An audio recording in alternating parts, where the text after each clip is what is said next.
नमस्कार मित्रांनो, मनी मॅनेजर्सच्या निफ्टी ॲनालिसिसमध्ये आपले स्वागत आहे।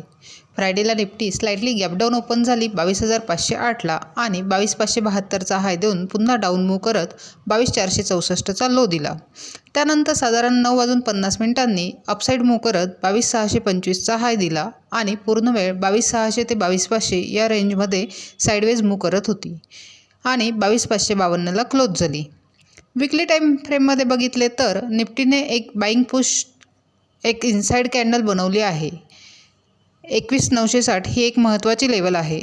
21,280 हा स्ट्रॉंग सपोर्ट असून 22,720 हा एक अपसाइड हर्डल आहे।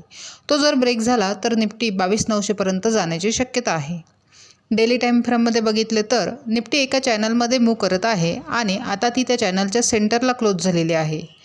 अपसाईडला 22,720 हा एक हर्डल आहे। तो जर ब्रेक झाला तर निफ्टी येणाऱ्या काही दिवसात 23,050 हिट करू शकते। तसेच 21,960 ही एक महत्त्वाची लेवल आहे। प्रॉपर ट्रेडसाठी 30 मिनिट टाईम फ्रेममध्ये 22,720 आणि 22,240 या दोन महत्त्वाच्या लेवल्स आहेत। जर अपसाईडला 22,720 ब्रेक झाले तर निफ्टी 23,050 हिट करू शकते, परंतु जर 22,240 खाली ब्रेक झाले तर निफ्टी पुन्हा 21,960 हिट करू शकते। त्यामुळे ट्रेड करताना प्राइस ॲक्शननुसारच करावा।